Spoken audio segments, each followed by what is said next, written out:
This is the top 11 weight loss myths you must stop believing.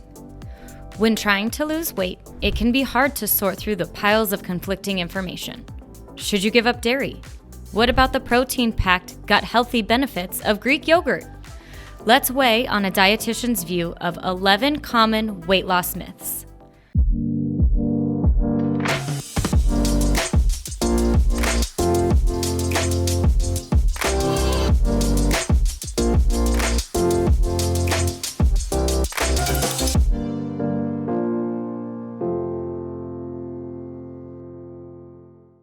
Myth number 1, you have to work off the foods you eat. Anything that equates various foods to the number of minutes on a treadmill you'd need to run to work the calories off is not helpful for weight loss or your health. The same goes with the notion you need to earn your next meal by working out intensely first. The sort of thinking, even the unknowingly at times, promotes a disordered relationship with food and exercise and can severely stress the body. As a result, stress triggers inflammation hormones that can make weight gain more likely. Myth number 2, feeling hungry is a sign that you're losing weight.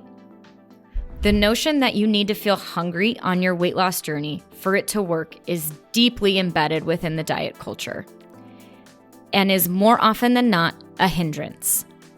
The feeling of hunger is the body's way of telling us it needs energy. Ignoring hunger often leads to overeating or binging at some point when the body's physiological need for the food takes over. If you're feeling hungry all the time, consider speaking with a dietitian or healthcare professional who can help you come up with an individualized plan. Myth number 3, weight loss is the same for everyone. Well, we've got news for you. Weight loss is more than just calories in minus calories out, and the idea that there's one quick fix for weight loss that works for everyone is incredibly flawed. Each person differs greatly in their bodies, lifestyle, emotions, and life experiences. This means what might have worked for your friend or loved one won't necessarily work for you, and hopping on the fad diet bandwagon often backfires. Instead, you should focus on adding healthy habits you'll be able to maintain long term. Myth number 4, you can't eat after 6 p.m. The idea that eating after a certain time can cause weight gain is a common lie. If your body is giving you physical hunger cues, it is telling you it needs some energy, and it doesn't really care what time it is. While it's important to honor these cues, it is also helpful to look into the reasons hunger may happen later in the evening. Oftentimes, people who do not eat enough during the day, perhaps they skip breakfast or have a tiny meal for lunch, get very hungry in the evenings and then tend to overeat. Recognizing this and prioritizing a well-balanced day of meals can help you make healthier choices in the evening. Myth number 5, carbs make you fat. Despite popular diet media, carbohydrates do not inherently cause weight gain. When broken down, they are very simply the body's main source of energy.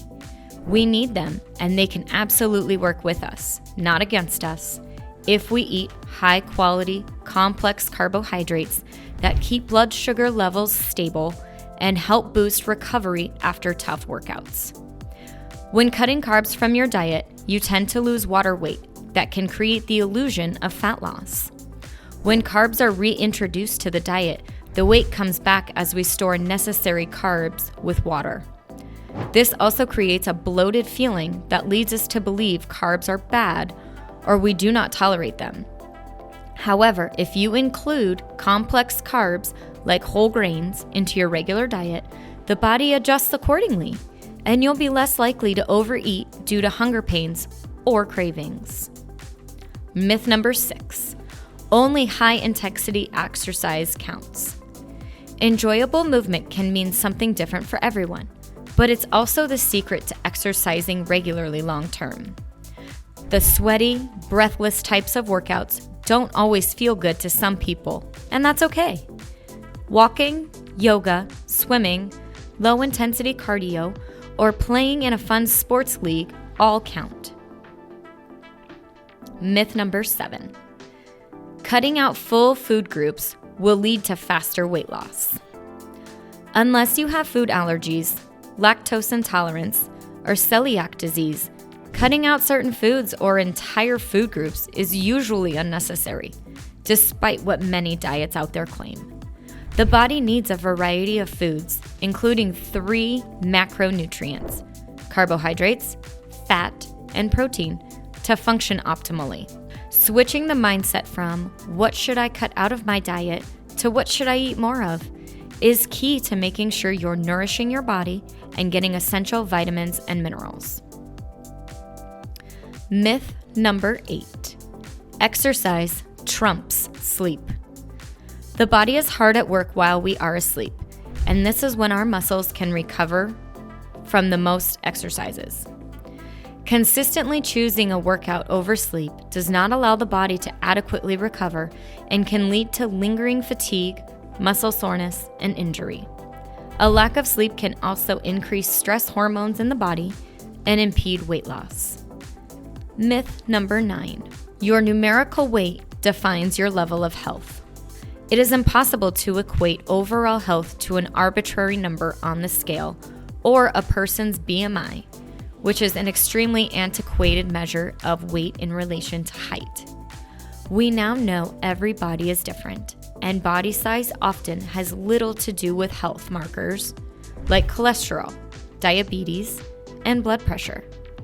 Lifestyle, diet, physical movement, stress, sleep, and social conditions can have just as much of an impact, oftentimes more, than what the physical body looks like, whether you're trying to reduce risk for chronic disease or feel your best on a daily basis. If the scale is bringing you more stress, consider other ways to track progress, like how much energy you have and how you're checking off new fitness goals, like signing up for your first spin class or marathon. Myth number 10. Low-calorie foods will accelerate weight loss. Wrong again. Low-calorie versions of foods tend to have more harmful additives in them to take place of the nutrients that make certain foods taste good and satisfying, like sugar and fat. This can result in overeating the low-calorie foods because the satisfaction factor just isn't there. Indulging in the real stuff, like regular ice cream as opposed to fat-free, low calories, can surprisingly result in eating less overall because a small amount is much more satisfying. Just make sure to pay attention to portion sizes. And lastly, myth number 11. Some foods are good, some foods are bad. Polarizing foods as good or bad and associating our own self-worth with it can be detrimental to eating a low-stress, varied diet without deprivation. In order to ditch food guilt and have a healthier relationship with food, aim to put all foods on a neutral playing field. By knowing previously off-limits foods are available to you at all times, and that's more than okay to eat them when you choose, the power they have over you greatly decreases. This often results in less overeating, less guilt, and a naturally balanced diet.